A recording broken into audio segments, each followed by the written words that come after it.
I think I'm stuck. Oh no, I'm not.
Come on now.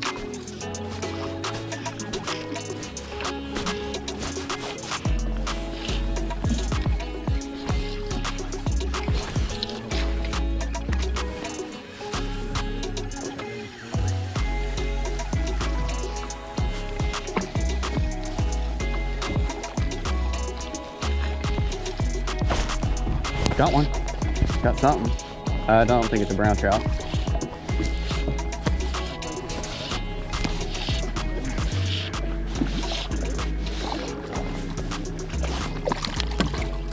Buddy. It's a fish though. Bow, guys. Not a giant, not really impressive actually, but bow nonetheless. Okay, bye. Bye. All right, so streamer fished all morning. I caught two nasty, TJ calls them little nasties, just stocked rainbows on a streamer that was like half their size, and saw exactly 0 brown trout. And the only fish we've seen caught is people air nymphing. So, well, two things happened. One is I don't think there's any point in me streamer fishing anymore, so my confidence is shot. But two is I got stuck and my streamer line actually broke, like the fly line itself. So I couldn't streamer fish if I wanted to. So I'm gonna spend the rest of the day nymphing, and yeah, it's just not looking good. We don't know what exactly is the issue. Our best guess at this point is low oxygen levels in the water. And basically what that's doing is the same thing like in the summer when it gets hot and the fish need to be in current because of the low oxygen levels, so they sit in the current and the heads of pools and stuff. Well, it's a similar situation here, except the brown trout that normally sit on the banks are now sitting in the middle of the river in the current, which is deep. It's deep out there and nearly impossible to fish unless you're fishing like live bait. So we think that's the issue. But yeah, so what we're gonna do is I'm going to nymph for the rest of the day. Andrew's gonna keep streamer fishing on the off chance that something breaks and the world changes and all of a sudden brown trout start eating again. But at this point, it's not looking like that's a high possibility. So I'm gonna at least catch a few fish for you guys to end out this trip here. Hopefully, fingers crossed. Maybe something interesting other than a rainbow, but I wouldn't get your hopes up, I'm gonna be honest.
Hello there, fella.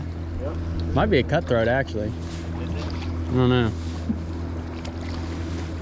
If it's a rainbow, it's a dark rainbow. No, I know it's you. All right, ready? I'm gonna hold it up real quick. Yeah. There you go. Oh. Well, that helped that we're about waking. There you go. Look how pretty that fish is. And that's about as pretty of a rainbow as you can get. First drift with my little nymph set up. I'm gonna go ahead and let him go. Wild male. You can see the kite. Yep. Oh. See you, buddy. Yeah, first drift. Well, I guess we're gonna redo that drift. Maybe we'll catch another couple. Maybe something a little bigger. You never know.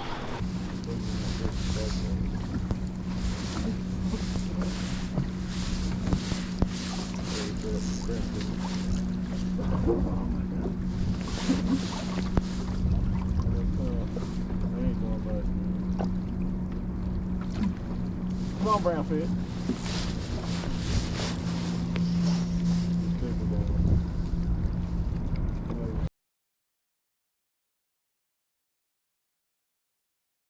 Keep doing that. Keep doing what you're doing.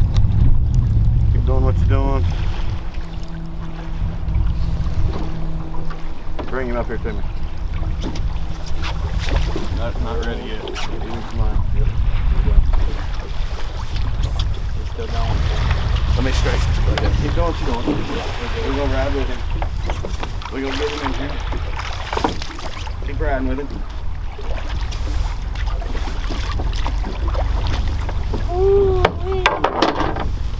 Boy, he's pulling. I'm gonna be soft. It was 5 Easy moment. Yep. Easy moment there. Don't force him at all. If you want some more line, give it to him. We'll just ride with him as long as he wants to do. We'll ride to the boat launch, baby. Come on. Get tired. Where's he going, dude? Yep. Attaboy. Well done. Yes, sir.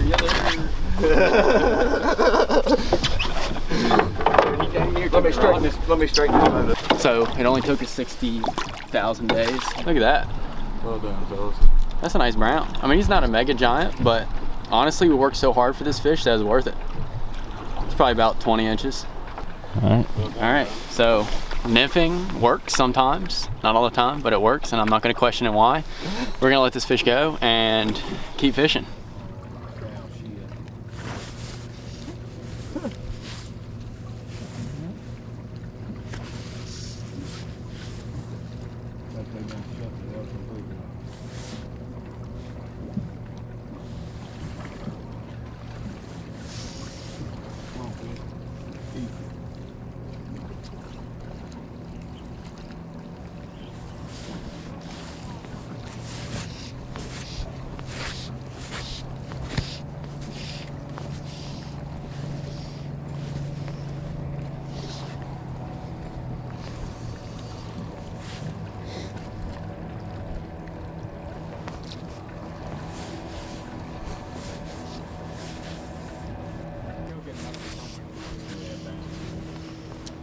Maybe down here there's a big old pocket of fun.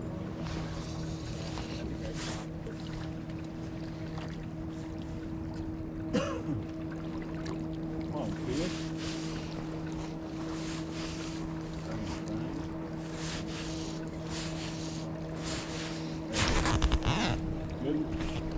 I think I'm stuck. Oh no, no. I think I'm stuck. That's a good one, huh? I'm either hooked on the side or it's decent. Decent one. I don't know. I don't see it either. I can't move it very well. Keep working in there. Keep working in there, yes. Oh yeah, it's a good brown. Good brown. I saw it swirl. Keep working him. Keep working him. Bring him with you. Keep bringing him. Here, give me the net. Yeah, right there, dog. I just don't want to hit this rock while I'm looking. Well done, boy. Well done, boys. Well done. Good brown. Good job, son. It's another good one. I saw the brown come up. I was like, We're oh, just getting give me the net. I can get it real quick. Oh, what a gorgeous fish. That's bigger than mine. Yeah, That's a nice brown. That's a big brown. That might be the biggest of the trip. All right, guys. This is my first, actually second fish of the day, but first brown trout. I guess the nymphing works way better than the streamers. Hits it good. Male brown trout here. That's good. Pretty boy. He long, skinny. Hold it back a little bit on 2. Well Yeah, done, there you bro. go. Oh yeah. There we go. Hold him, put his head towards us. We're getting waked out here. Yeah. Got some kai pony. Okay, hold him back normal again. Yes, sir. That's a nice fish, man. Beautiful brown trout. Gorgeous fish. Good job, brother. Heck yeah, man. Heck yeah. My turn now. Probably what? He's a long feller. He's probably 23. That's Maybe probably more. Might be That's 24, fish. honestly. Not fattest. No, he's skinny. He's post-spawn male. Yeah. All right, you ready to get this guy released? All right, guys. So I hope you enjoyed this new series. White River, 2nd year in a row. Caught some better fish than we did last year for sure, but we also struggled, sort of similarly to how we did last year. I'm gonna go over 2 things real quick in this little outro. One is I'm gonna answer some of the most common questions that I saw while I was reading the comments in the videos. 2, I'm gonna go over the low oxygenation thing in the water that I think made it difficult on us, because we weren't the only ones that struggled that week. Everybody struggled that week. And then I'll close out this video and this little series and kind of tell you what our plans are for this spring. Anyway, I'm gonna start with the low oxygenated water just because it needs to be said, and I don't think I did a great job of explaining it. But basically, the same way that when it's summertime and the water gets too hot and they go to the current to basically find where the current is moving to breathe and exist. The White River, it's a little different because it's a tailwater fishery, so everything's controlled by the lake. So basically in the winter going into the spring, when the lake turns over, all that non-oxygenated water flips. I'm not exactly sure how that happens, so I'm not gonna act like I know. But basically the lake turns over and there's some low oxygenated water. It actually creates a shad kill too, which is actually really good for the brown trout. They love it. They eat all the shad that come flying out of the dam, which we missed this year, of course. But this low oxygenated water was coming down through the dam and going through the river, and it doesn't necessarily stress out the fish, it just makes them really lethargic. So fish that would normally go and chase bait fish and do this and do that were just sitting like rocks on the bottom of the river because they just didn't have the energy to move. And we did catch some fish on the last day, you saw on while we were nymphing, because basically what we were doing is we were putting those nymphs in front of the brown trout's face, like literally hitting them in the head. And we were just making drift after drift after drift because we knew generally where the fish were. Anyway, I just wanted to explain that because I felt like I did a poor job in the video, and yeah, hopefully that explains it a little bit. I'm not an expert on it. I actually saw a different guide post about it, and then I asked TJ, and then we talked about it for a while, and that is my best understanding of what that means and what that causes the fish to do. So anyway, let's get on to the questions. One question that I kept seeing people say slash ask slash make a statement about is like, why fish the White River? It seems to be overrated, and you guys catch the same size fish back in your home waters.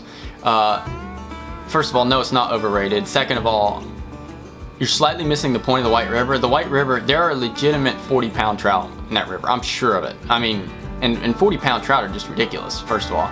Second of all, forget the 40s, man. A 20-pound trout in the United States, and ignore New Zealand for a second.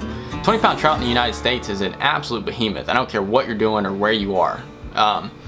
And the home waters that we fish, we can maybe catch, some 24-inch trout, but that is like approaching their max size. Like there's not 30-inch trout in the water we fish. And if there are, they're so few and far between that catching one would be like a once-in-a-lifetime opportunity. Whereas you go to the White River, and each strip I could set into a 40-pound trout, let alone a 30-pound or a 30-inch trout that would be what, 10 to 15 pounds probably. So like, it's just that possibility, which is why we do it. And to say there's not little fish in there is a complete lie. There's billions and billions of little fish. I mean, they go in there and they stock them all the time.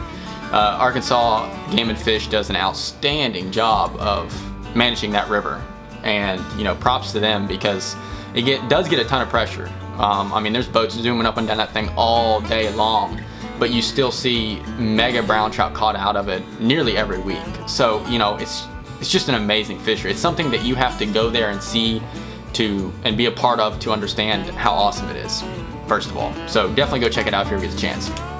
Second question I saw a bunch of was, and I just broke this pen, was what was our rod and reels we were using. So the rod I'm using, I bought like, I don't know, probably approaching 2 years ago now. I got an 8-weight because I was having trouble with head control on some of the bigger fish in my home water. I'm talking like 24 inches-ish. I learned that I used to use a 5 and 6 weight, and I hooked a few fish that I lost, and I felt that if I had just had a little bit of extra backbone and could have turned their head out of a few, you know, brush piles, undercut banks, whatever, what may have been, that I could have landed the fish. So I switched to an 8-weight, and it's also what everybody uses at the White River. So I was using a St. Croix Legend Elite freshwater, and the rod my brother was using was a Risen Goliath, which is actually a new rod by them, and he loved it. And I fished with it for a while, and I loved it. It's a really good rod. It feels good in your hand. It's got the wind grip, feels like a tennis racket grip, which was amazing because even in wet water and stuff, you could still grip the rod really well. And it was comfortable to hold. And when you're fishing for like 8+ hours a day, I don't care what you're doing. I don't care if you're double hauling streamers or if you're flipping streamers in a small creek.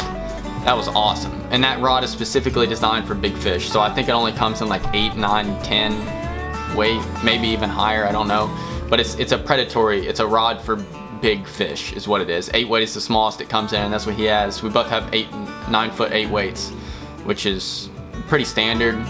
We both used sink tip line. We used the airflow line, Kelly Gallup airflow line. I want to say 330 grain, although don't quote me on that. But anyway, yeah, the main point is it was an 8-weight, 9-foot 8-weight, Risen Goliath. Go check them out. You can get 10% off with code HFA at Risen, so you can get the Goliath for 10% off, which is cool.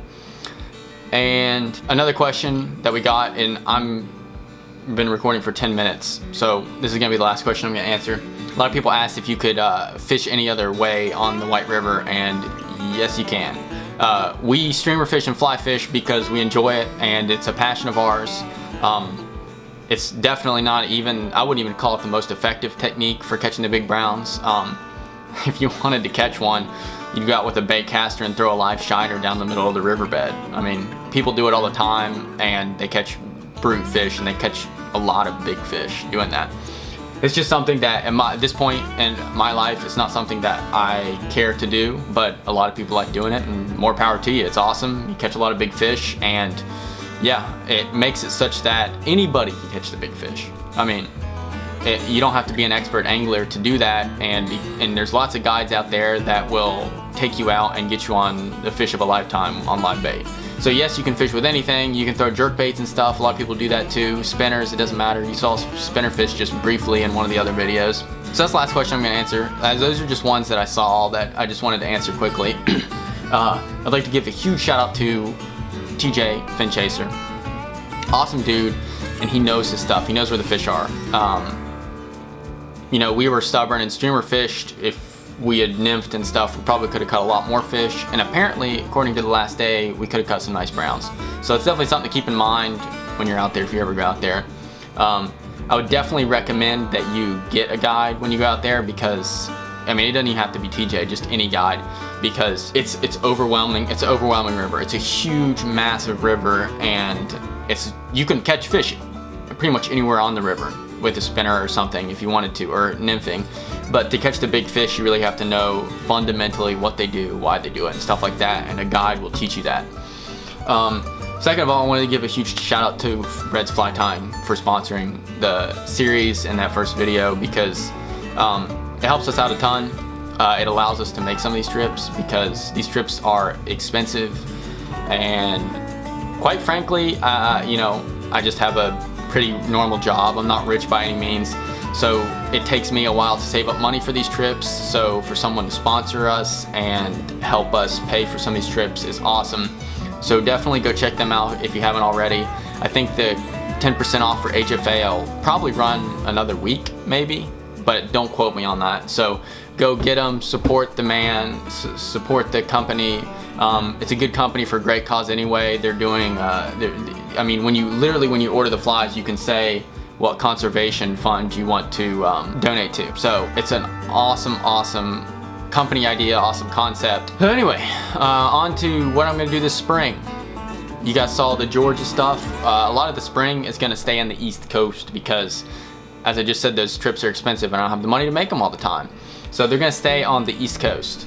So you're gonna see more Georgia videos. I wanna catch wild browns and native brookies out of Georgia. So I'm gonna do that. I wanna fish NC, I wanna fish SC, I wanna fish Tennessee, and of course West Virginia is gonna be in there. Yeah, we'll see where life takes us, and I have some awesome video ideas up here to, you know, make for you guys throughout the spring. So the content's not gonna stop. It's gonna keep hitting rapid fire, hopefully. So yeah, hope you guys have enjoyed these videos. Thank you guys so much for watching. If you've watched this long, you're a true supporter. If you made it this long, comment White River is awesome or something. I'm honestly curious to see how many people make it this far in these videos. Anyway, thank you guys so much. Make sure you're subscribed. I don't know why I'm telling you this, because if you made it this far, you probably are subscribed. Anyway, thank you guys so much. I'll catch you on the next video, which might be a culvert video. We might do a little throwback type stuff for the next, you know, week or two. So anyway, hope you guys enjoyed. Peace.